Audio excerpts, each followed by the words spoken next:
Cyber crime police ಸ್ಟೇಷನಲ್ಲಿ ಕಾಣಿಯಾಗಿರುವ ಮತ್ತು ಪಿಕ್ pocketing ಇಂಥ ಮೂಲಕ ಮೊಬೈಲನ್ನು ಕಳ್ಕೊಂಡವರು CEIR ಅಂದ್ರೆ ಪೋರ್ಟಲ್ ಇರ್ತದೆ, ಸೆಂಟ್ರಲ್ ಎಕ್ವಿಪ್ಮೆಂಟ್ ಐಡೆಂಟಿಟಿ ರಿಜಿಸ್ಟರ್. ಈ ರಿಜಿಸ್ಟರ್ ಈ ವೆಬ್ಸೈಟಲ್ಲಿ ಹೋಗಿ ನನ್ನ ಮೊಬೈಲನ್ನು ಕಾಣಿಯಾಗಿದೆ ಎಂದು ಯಾರು ರಿಜಿಸ್ಟರ್ ಮಾಡೋ ಸಂದರ್ಭದಲ್ಲಿ ಆ ಫೋನನ್ನು ಬ್ಲಾಕ್ ಮಾಡಿ ಅದನ್ನು ಈಗ ಯಾರು ಯೂಸ್ ಮಾಡ್ತಾ ಇದ್ದಾರೋ ಅವರ ಫೋನ್ ನಂಬರ್ ನಮಗೆ ಸಿಗ್ತದೆ. ಆ ಫೋನ್ ನಂಬರನ್ನು ಫಾಲೋ ಮಾಡಿಕೊಂಡು ಸಂಬಂಧಪಟ್ಟವರಿಗೆ ಈ ಮೊಬೈಲ್ ಇನ್ನೊಬ್ಬರದು ಕಾಣಿಯಾಗಿದೆ ಅಲ್ಲದೆ ಅಥವಾ ಕಳ್ತನ ಆಗಿದೆ, ಇದು ನಿಮ್ಮ ಕೈಗೆ ಹೆಂಗೆ ಬಂತು, ವಾಪಸ್ ಕೊಡಬೇಕು, ಇಲ್ಲಾಂದರೆ ಕೇಸ್ ದಾಖಲು ಮಾಡಿದ್ವಿ ಅಂದರೆ ಎಂದು ಕರೆ ಮಾಡಿ ಯಾರ್ಯಾರ ಮೊಬೈಲೆಲ್ಲ ಕಾಣಿಯಾಗಿದೋ ಅದು ಈಗ ಯಾರ ಕಡೆ ಇದೋ ಅವ್ರಿಗೆ ಕರೆ ಮಾಡಿ ಫೋನನ್ನು ತೊಗೊಂಡು ಇವತ್ತು ಸುಮಾರು ಒಂದು 51 ಮೊಬೈಲ್ ನಮ್ಮ cyber crime police station staff Veeresh Doddamane DSP ಅವರು, ನಮ್ಮ ಸುನಿಲ್ ಇನ್ಸ್ಪೆಕ್ಟರ್ ಮತ್ತು ಅವರ ತಂಡ ಸಬ್ ಇನ್ಸ್ಪೆಕ್ಟರ್ ಮತ್ತು ಪ್ರತಿಯೊಂದು ಸ್ಟಾಫು ಕೂಡ ವೈಯಕ್ತಿಕವಾಗಿ ಕಾಲ್ ಮಾಡಿ ಕರೆ ಮಾಡಿ ಕೆಲವೊಂದು ಸಾರಿ ಅವರವರ ಊರಿಗೆ ಹೋಗಿ ಈಗ ಕಾಣಿಯಾಗಿರೋ ಮೊಬೈಲನ್ನು ಯಾವ ಊರಲ್ಲಿ ಇಟ್ಕೊಂಡು ಯೂಸ್ ಮಾಡ್ತಾರೋ ಅವ್ರ ಊರಿಗೆ ಹೋಗಿ ಮೊಬೈಲನ್ನು ಸೀಸ್ ಮಾಡಿ ತೊಗೊಂಡು ಬಂದು ಇವತ್ತೊಂದು 51 ಮೊಬೈಲನ್ನು ಸೀಸ್ ಮಾಡಲಾಗಿದೆ. ಇದನ್ನು ಇವತ್ತು ಅವರ ಓನರ್ಸ್ ಸಂಬಂಧಪಟ್ಟ ಓನರ್ಸ್ಗೂ ಕೂಡ ನಾವು ಕೊಡ್ತಾ ಇದ್ದೀವಿ. ಇದೇ ರೀತಿಯಲ್ಲಿ ಪ್ರತಿಯೊಂದು ಸಬ್ ಡಿವಿಷನಲ್ಲಿ ಕೂಡ ಭಾಳಷ್ಟು ನಂಬರ್ಸ್ ಮೊಬೈಲ್ ಫೋನ್ಸನ್ನು ಈಗ ರಿಕವರಿ ಮಾಡಿದ್ದೀವಿ. ಅತ್ತಿನಿ, ಬೈಲೊಂಗಲ್, ನಮ್ಮ ರಾಮದುರ್ಗ ಸಬ್ ಡಿವಿಷನ್ ಪ್ರತಿಯೊಂದು ಸಬ್ ಡಿವಿಷನಲ್ಲಿ ಸುಮಾರು 50ಕ್ಕಿಂತ ಹೆಚ್ಚು ಮೊಬೈಲ್ ಆಲ್ರೆಡಿ ರಿಕವರಿ ಮಾಡಿದ್ದೀವಿ. ಮುಂದಿನ ದಿವಸಗಳಲ್ಲಿ ಸಂಬಂಧಪಟ್ಟ ಓನರ್ಗಳನ್ನು ಕರೆದು ನಾವು ಕೊಡ್ತೀವಿ. ಈ ತಿಂಗಳಲ್ಲಿ ಮಾತ್ರ ಸುಮಾರು 300ರಿಂದ 350 ಮೊಬೈಲ್ ಫೋನ್ ರಿಕವರಿ ಮಾಡಿ ಸಂಬಂಧಪಟ್ಟ ಓನರ್ಗಳಿಗೆ ಕೊಡುವುದಕ್ಕೆ ಪ್ರಯತ್ನ ಮಾಡ್ತಾ ಇದ್ದೀವಿ.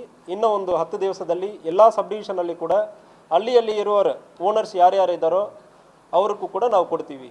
ಇಂಥ ಮೊಬೈಲ್ ಫೋನ್ ಏನಾಗುತ್ತದೆ, ಕೆಲವೊಂದು ಸಾರಿ ಸಮ್ಟೈಮ್ಸ್ ಎಲ್ಲಿಯೋ ಜಾತ್ರೆ ಹೋಗಿರ್ತಾರೆ, ಕಳ್ಕೊಂಡಿರ್ತಾರೆ, ಕೆಲವೊಂದು ಸಾರಿ ಪಿಕ್ ಪಾಕೆಟಿಂಗ್ ಆಗಿರ್ತದೆ. ಈ ಮೊಬೈಲ್ ಫೋನ್ ನಮ್ಮ ಸುತ್ತಮುತ್ತ ಬೆಳಗಾವಿ ಜಿಲ್ಲೆ ಸುತ್ತಮುತ್ತ ಇರುವವರು ಯೂಸ್ ಮಾಡಬಾರ್ದು. ಕೆಲವೊಂದು ಸಾರಿ ಬೇರೆ ರಾಜ್ಯದವರು ಇಲ್ಲಿಂದ ಅಲ್ಲಿ ಬರೆ ಕೂಡ ಹೋಗಿರ್ತದೆ.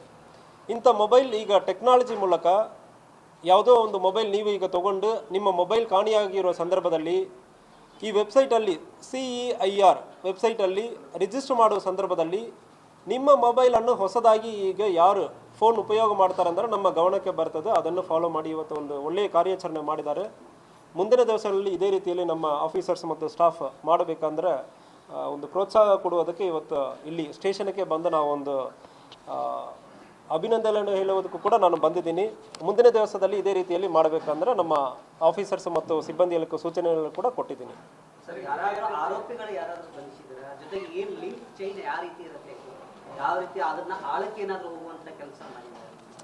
ಸೊ ಇಂಥ case most of the time ಒಂದು ಅವರವರು ಮಿಸ್ ಮಾಡಿರ್ತಾರೆ, ಎಲ್ಲಿಯೋ ಒಂದು ಇಟ್ಟು ಹೋಗಿರ್ತಾರೆ.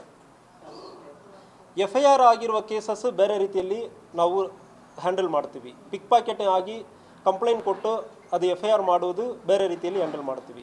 ಇಂಥ ಫೋನ್ಸ್ ರಿಜಿಸ್ಟರ್ ಮಾಡುವಾಗಲೇ ಯಾವ ರೀತಿಯಲ್ಲಿ ಅವರಿಗೆ ಮಿಸ್ ಆಗಿದೆ ಅಂದರೆ ಮೆನ್ಷನ್ ಮಾಡಿರ್ತಾರೆ. ಸೊ ಇದು ಮಿಸ್ಸಿಂಗಲ್ಲಿ ಆರ್ಗನೈಸ್ಡ್ ಗ್ಯಾಂಗ್ ಇರಲಿ ಅಂಥಗೆ ಯಾವುದು ಇದರಲ್ಲಿ ಕಂಡು ಬಂದಿಲ್ಲ.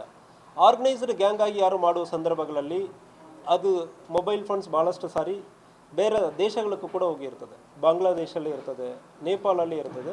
ಇದು ಅನ್ಆರ್ಗನೈಸ್ಡ್ ಆಗಿ ಸಣ್ಣ ಪುಟ್ಟ ಕಳ್ತನ ಯಾರು ಮಾಡಿರ್ತಾರೆ, ಇವರು ಕಂಪ್ಲೇಂಟ್ ಕೊಡೋಕ್ಕೆ ಇಷ್ಟಲ್ಲ, ಜಸ್ಟ್ ರಿಜಿಸ್ಟರ್ ಮಾಡ್ತಾರೆ ಅಂದರೆ ನಾವು ಕೂಡ ನಾವೇ ಅದನ್ನು ರಿಕವರಿ ಮಾಡಿ ಕೊಡ್ತಾ ಇದ್ದೀವಿ. ಇನ್ನೊಂದು ಫೋನನ್ನು ಕಳ್ಕೊಂಡಿರ್ತಾರೆ, ಎಲ್ಲಿಯೋ ಒಂದು ಟೀ ಕುಡಿಯೋ ಅಂಗಡಿಯಲ್ಲಿ ಅಲ್ಲಿ ಇಟ್ಟು ಬಂದಿರ್ತಾರೆ, ಇನ್ನೊಬ್ಬರು ತೊಗೊಂಡು ಹೋಗಿರ್ತಾರೆ.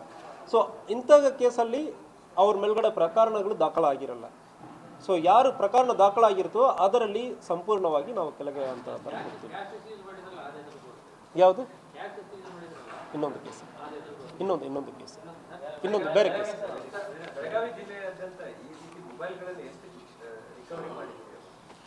ಸೊ ಇತ್ತೀಚೆಗೆ ನಮ್ಮ ಕೈಯಲ್ಲಿ ಸುಮಾರು ಒಂದು 200ಕ್ಕಿಂತ ಜಾಸ್ತಿ ಮೊಬೈಲ್ ಫೋನ್ಸ್ ಇದೆ. ಸೈಬರ್ ಕ್ರೈಮ್ ಸ್ಟೇಷನಲ್ಲಿ ಮಾತ್ರ 51 ಇವತ್ತು ನಾವು ಕೊಡ್ತಾ ಇದ್ದೀವಿ. ಈಗ ಅತ್ತನಿಯಲ್ಲಿ ಸುಮಾರು ಒಂದು 80+ ಮೊಬೈಲ್ ಫೋನ್ಸ್ ಅತ್ತನಿ ಸಬ್ ಡಿವಿಷನಲ್ಲಿ ಇದೆ. ಅವರು ಒಂದು ಕಾರ್ಯಾಚರಣೆ ಮಾಡ್ತಾ ಇದ್ದಾರೆ. ಅದೇ ರೀತಿಯಲ್ಲಿ 5 ಸಬ್ ಡಿವಿಷನಲ್ಲಿ ರಾಮದುರ್ಗ, ಚಿಕ್ಕೋಡಿ, ಬೈಲೊಂಗಲ್, ಗೋಕಾಕ್ 5 ಸಬ್ ಡಿವಿಷನಲ್ಲಿ ಮಿನಿಮಮ್ ಒಂದು 50ಕ್ಕಿಂತ ಜಾಸ್ತಿ ಮೊಬೈಲ್ ಫೋನ್ಸ್ ಅವರವ್ರ ಕೈಯಲ್ಲಿ ಇದೆ. ಇನ್ನೂ ಒಂದು ವಾರದಲ್ಲಿ ಕಾರ್ಯಾಚರಣೆ ಅವರವ್ರ ಸಬ್ ಡಿವಿಷನ್ ಲೆವೆಲಲ್ಲಿ ಮಾಡಿ ಒಂದು DSPಗಳು ಕೂಡ ಅವರ ಸ್ಟಾಫಕ್ಕೂ ಒಂದು ಅಭಿನಂದನೆಗಳನ್ನು ಹೇಳಬೇಕು. ಮತ್ತು ಇದು ಒಂದು ನಮಗೂ ಒಂದು ಸಾರ್ವಜನಿಕರಿಗೂ ಒಂದು ಒಳ್ಳೆಯ ಬಾಂಧವ ಉಂಟಾಗುವ ಸಂದರ್ಭ. ನಾವು ಒಂದು ಜಸ್ಟ್ ಒಂದು ವೆಬ್ಸೈಟಲ್ಲಿ ರಿಜಿಸ್ಟರ್ ಮಾಡೋದನ್ನು ಫಾಲೋ ಮಾಡಿಕೊಂಡು ಮೊಬೈಲ್ ಫೋನನ್ನು ತರಿಸಿ ನಾವು ಕೊಡ್ತಾ ಇದ್ದೀವಿ. ಅದಕ್ಕೆ ಇದನ್ನು ಕೂಡ ಮೋಟಿವೇಟ್. ಕೀಪ್ಯಾಡ್ ಸದ್ಯಕ್ಕೆ ನೀವು ರಿಕವರಿ ಮಾಡಿದ್ದೀರಿ. ಸೊ ಯೂಶಲಿ ಕೀಪ್ಯಾಡ್ ಕಲ್ತ್ಕೊಂಡವ್ರು ಏನು ಕಂಪ್ಲೇಂಟ್ ಮಾಡೋದು ಅಂತೇಳಿ ಅವಾಯ್ಡ್ ಮಾಡ್ತಾರೆ, ನೆಗ್ಲೆಕ್ಟ್ ಮಾಡ್ತಾರೆ. ಸೊ ಅಂಥವ್ರಿಗೆ ಏನು ಹೇಳ್ತೀವಿ? ಸೊ ಇಂಥ case first of all keypad mobile ಕೂಡ ಇಲ್ಲಿ ನೀವು ನೋಡ್ತಾ ಇದ್ದೀರಿ. ಸಿಂಪಲ್ ಕೆಲಸ, ನಿಮಗೇನು ಬೇಕಾಗಲ್ಲ. ಒಂದು CAR ಅಂದರೆ ಹೋಗಿ ರಿಜಿಸ್ಟರ್ ಮಾಡಬೇಕು. ನನ್ನ ಮೊಬೈಲ್ ಫೋನ್ ಕಳ್ತನ ಆಗಿದೆ, ಈ ಮೊಬೈಲ್ ಫೋನು ಇವತ್ತು ಕಳ್ತನ ಆಗಿದೆ. ಒಂದು 2 ರಿಂದ 3 ನಿಮಿಷ ಕೆಲಸ. ಇದನ್ನು ನೀವು ಮಾಡ್ತೀರಂದರೆ ಸಾಕು. ನಾವು ಮೊಬೈಲ್ ಫೋನನ್ನು ಪತ್ತೆ ಹಚ್ಚುವ ಕೆಲಸವನ್ನು ನಾವು ಮಾಡ್ತೀವಿ, ನಾವು ಫಾಲೋಅಪ್ ಮಾಡ್ತಾ ಇರ್ತೀವಿ. ನಮ್ಮ ಆಫೀಸರ್ಸು ಕೂಡ ಇದಕ್ಕೊಂದು ಪ್ರಯಾರಿಟಿ ಕೊಟ್ಟು ಅದು ಮಾಡ್ತಾ ಇದ್ದಾರೆ. ಒಂದೊಂದು ಮೊಬೈಲ್ ಫೋನಕ್ಕೆ ನಮಗೆ ಕೀಪ್ಯಾಡ್ ಅಂದರೆ ಒಬ್ಬರು ಹೇಳುವ ಸಂದರ್ಭದಲ್ಲಿ ನಮಗದು ದೊಡ್ಡವರಿಗೆ ಇಲ್ಲ ಸಂಪಾದನೆ ಜಾಸ್ತಿ ಮಾಡೋರಿಗೆ ಅದು ದೊಡ್ಡದಾಗಿ ಚಿಕ್ಕದಾಗಿ ಅನಿಸ್ತದೆ. ಬಟ್ ಆ ಮೊಬೈಲ್ ಫೋನನ್ನು ಯೂಸ್ ಮಾಡೋರಿಗೆ ಅದು ದೊಡ್ಡದು. ಸರ್, ಈಗ ಸಿಕ್ಕಿದೆಯಲ್ಲ, ಪರ್ಚೇಸ್ ಮಾಡಿದವರು ಇದ್ದಾರೆ, ಅದರೊಳಗೆ ಇವರು ಸಿಕ್ಕಿದ್ದಿದೆ ಫೋನ್. ಈಗ ನೀವು ಯಾಕಂದ್ರೆ ಸೊ ಇವರು ಮೋಸ್ಟ್ ಆಫ್ ದ ಟೈಮ್ ಏನು ಮಾಡ್ತಾರೆ, ಒಂದು ಮೊಬೈಲ್ ಫೋನ್ ಸಿಕ್ಕಿರುತ್ತಂದರೆ ಪ್ರೀವಿಯಸ್ ಎಕ್ಸ್ಪೀರಿಯನ್ಸಲ್ಲಿ ಅಂತ ಹೇಳ್ತೀವಿ. ಲಾರಿ ಡ್ರೈವರ್ಸ್ ಕಡೆ ಹೋಗಿ ಕೊಡೋದು, ಪಿಕ್ ಪಾಕೆಟಿಂಗ್ ಯಾವುದೋ ಒಂದು ಜಾತ್ರೆಯಲ್ಲಿ ಎಲ್ಲಿಯೇ ಕೆಳಗಡೆ ಸಿಕ್ಕಿರ್ತದೆ, ಇಲ್ಲಿ ಪಿಕ್ ಪಾಕೆಟಿಂಗ್ ಮಾಡಿರ್ತಾರಂದ್ರೆ ತಕ್ಷಣ ಹೋಗಿ ಅಲ್ಲಿ ಸುತ್ತಮುತ್ತ ಇರೋರಿಗೆ 5,000, 10,000, 2,000 ಅಂದ್ರೆ ಮಾರಾಟ ಮಾಡೋದು. ಸೊ ಇಂಥಾಗ most of the time they are also innocent victims. Most of the time ಈ ಮೊಬೈಲನ್ನು ಇಟ್ಕೊಂಡಿರೋರು ಕೂಡ ನಾವು ನೋಡಿರೋದಂಗೆ most of the more innocent victims. Belagavi ಜಿಲ್ಲೆಯಲ್ಲಿ ಟೋಟಲಿ ಎಷ್ಟು ಮೊಬೈಲ್ ಕಳ್ಳತನ ಆಗಿದ್ದ ಬಗ್ಗೆ ಕೇಸ್ ರಿಜಿಸ್ಟರ್ ಆಗಿದ್ದಾವೆ, ಅದರಲ್ಲಿ ಎಷ್ಟು? ಸೊ ಇದು ಫಸ್ಟ್ ಆಫ್ ಆಲ್ ಈ ವೆಬ್ಸೈಟಲ್ಲಿ ನಾವು ಕೊಟ್ಟಿರೋದು ಈ ಲಾಸ್ಟ್ ಅಂದ್ರೆ ಕೊಟ್ಟಿರ್ತೀವಿ. ಲಾಸ್ಟ್ ಅಂದ್ರೆ ನಾವು ಕಳ್ಕೊಂಡಿರೋದು ಬೇರೆ ಬೇರೆ ರೀತಿಯಲ್ಲಿ. ಹಾಸ್ಟೆಲ್ನಲ್ಲಿ ಮಕ್ಕಳು ಕಳ್ಕೊಂಡಿರ್ತಾರೆ, ಎಲ್ಲಿ ಜಾತ್ರೆಗೆ ಹೋಗುವಾಗ ಪಾಕೆಟ್ಲಿಂದ ಬಿದ್ದಿರ್ತದೆ, ಬಸ್ ಸ್ಟ್ಯಾಂಡಲ್ಲಿ ಎಲ್ಲಿ ಕೂತಿರುವಾಗ ಬಿದ್ದಿರ್ತದೆ. ಇಂಥ ಕೇಸಸ್ ಕೆಲವೊಂದು ಪಿಕ್ ಪಾಕೆಟಿಂಗ್ ಆಗಿರ್ತದೆ. ಅದು ಪಿಕ್ ಪಾಕೆಟಿಂಗ ಇಲ್ಲ ಇವ್ರಿಗೆ ಲಾಸ್ಟ್ ಅಂದ್ರೆ ಅವ್ರಿಗೆ ಓನರ್ಗೆ ಗೊತ್ತಿರಲ್ಲ. ಅಂಥ ಸಂದರ್ಭದಲ್ಲಿ ಇದು ಕೇಸ್ ಕೊಟ್ಟು ಮುಂದುವರಿಯೋದಕ್ಕಿಂತ ಸಿಂಪಲ್ ಆಗಿ ಈಸಿಯೆಸ್ಟ್ ಮೆಥಡ್ ಅಂದರೆ ಎಲ್ಲಿ ಅವರ ನಮ್ಮದು ಮಿಸ್ ಆಗಿದೆ ಅಂದರೆ ಹೋಗಿ ಹೇಳಿ ಕೊಡ್ತಾರೆ. ಯಾವುದಾದ್ರೂ ಒಂದರ ಇಂಟ್ರೆಸ್ಟಿಂಗ್ ಆಗಿರ್ಬೋದಲ್ಲ, ಏನು ಅದನ್ನ ಆಳಕ್ಕೆ ಹೋಗಿ ಇದು ಯಾರ ಕಡೆಯಿಂದ ಸಿಕ್ತು, ಇದು ಯಾರಿಗೆ ಬಂತು, ಎಲ್ಲಿಂದ ಬಂತು, ಅದರ ಆಳಕ್ಕೆ ಏನಾದರೂ ಒಂದು ಪ್ರಕರಣಕ್ಕೆ ಸಂಬಂಧಪಟ್ಟಂತೆ ಒಂದು ಪ್ರಕರಣ ಈ ರೀತಿ ಆಗಿಲ್ವಾ, ಅಥವಾ ಏನಾಗಿದೆ ಅಂತ? ಯಾಕೆ ಈಗ ಮಾತು ಕೇಳ್ತಾ ಇದ್ರೆ ಆನಗಲಲ್ಲಿ ಒಂದು ಗ್ರೂಪ್ ಇದೆ, ಅವರೇ ಜಾತ್ರೆಗೆ ಬರ್ತಾರೆ, ಕಳ್ತನ ಮಾಡ್ಕೊಂಡು ಸೇಲ್ ಮಾಡ್ತಾರೆ. ಯಾಕಂದ್ರೆ ಒಂದು ಮೊಬೈಲ್ ಸಿಕ್ತು ಅಂತಂದ್ರೆ ಅದನ್ನು ಕಳ್ಕೊಂಡವ್ರು ಯಾರು, ಮಾರಾಟ ಮಾಡಿದವ್ರು ಯಾರು, ಸಿಕ್ಕಿದ್ದು ಯಾರಿಗೆ? ಸಂಚಾರ ಸಾಥ್ ಇಂಡಿಯಾದಲ್ಲಿ ಮಾಡಿದ್ವಿ ಗೊತ್ತಿರಲ್ಲ ಅಂತ ಹೇಳಲ್ಲ. ಕೆಲವೊಂದು ಅಂಗಡಿಗಳಲ್ಲಿ ಬೈ ಮಾಡ್ತಾರೆ, ಕಡಿಮೆ ದುಡ್ಡಿಗೆ ತಗೋತಾರೆ, ಆಮೇಲೆ ಅವರಿಗೂ ನಾಲೆಜ್ ಇರಂಗಿಲ್ಲ, ಯಾವುದೇ ಒಂದು ಡಾಕ್ಯುಮೆಂಟ್ ಮಾಡ್ಬಿಡ್ತಾರೆ. ಅಂಥವರಿಗೆ ಯಾವ ರೀತಿ?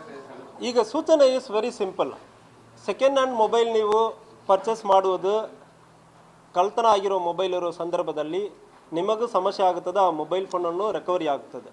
ಒಂದು ವೇಳೆ ಅದು ಕಳ್ತನ ಆಗಿರೋ ಸಂದರ್ಭದಲ್ಲಿ ಸಂಬಂಧಪಟ್ಟ ಅಕ್ಯೂಸ್ರನ್ನು ಅರೆಸ್ಟ್ ಆಗ್ತಾರೆ. ಇದನ್ನು ನಾವು ಮುಂದುವರೆದು ಇದನ್ನು ಒಳ್ಳೆಯ ಸಜೆಷನ್ಸ್ ಕೊಟ್ಟಿದ್ದೀರಿ. ಭಾಳಷ್ಟು ಸಂದರ್ಭದಲ್ಲಿ ಕೆಲವೊಂದು ಟೀಮ್ ಆಗಿ ಪಿಕ್ ಪಾಕೆಟಿಂಗ್ ಮಾಡೋರು ಇರ್ತಾರೆ, ಇದನ್ನು ಕೂಡ ನಾವು ಚೆಕ್ ಮಾಡ್ತೀವಿ.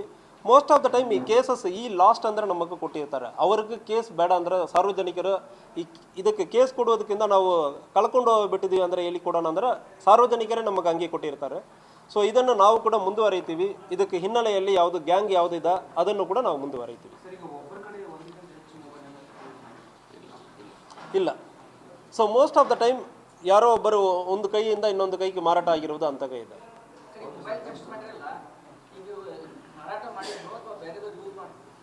ಯೂಸ್ ಮಾಡ್ತಾ ಇದ್ರು ಬೇರೆಯವರು. ಈಗ ಒಬ್ಬರು ತೊಗೊಂಡು ಈಗ ಮಿಸ್ ಆಗಿರ್ತಂದ್ರೆ ಕೂಡ ಅದನ್ನು ತೊಗೊಂಡು ಇನ್ನೊಬ್ಬರಿಗೆ ಮಾರಾಟ ಮಾಡಿದ್ರು. 2,000, 3,000 ಇಂಥಾಗ ಮಾರಾಟ ಮಾಡಿರೋದು ಕಂಡು. ಬೇರೆ ಬೇರೆ ರಾಜ್ಯಗಳಿಂದ ಬಂತು, ಸುತ್ತಮುತ್ತ ಇರೋ ರಾಜ್ಯಗಳ ಕಡೆಯಿಂದ. ಸೊ ಅದಕ್ಕೆ ನೋಟಿಸ್ ಕೂಡ ರೆಡಿ ಮಾಡಿದ್ದೀವಿ. ನೋಟಿಸಲ್ಲಿ ಇದು ಕಳ್ತನ ಆಗಿರೋ ಮೊಬೈಲ್, ಇದನ್ನು ನೀವು ಇಟ್ಕೊಂಡಿದ್ದೀರಂದ್ರೆ ವಾಪಸ್ ಕೊಟ್ಟಿಲ್ಲ ಅಂದರೆ ರಿಸೀವರ್ ಆಫ್ ಸ್ಟೋಲನ್ ಪ್ರಾಪರ್ಟಿ ಅಂದರೆ ಪರಿಗಣಿಸಿ ಇದು ಮೇಲ್ಗಡೆ ಕ್ರಮ ಕೈಗೊಳ್ತೀವಿ ಅಂದರೆ ಹೇಳಿ ನಾವು ಸೂಚನೆಯನ್ನು ಕೂಡ ಕೊಟ್ಟಿದ್ದೀವಿ.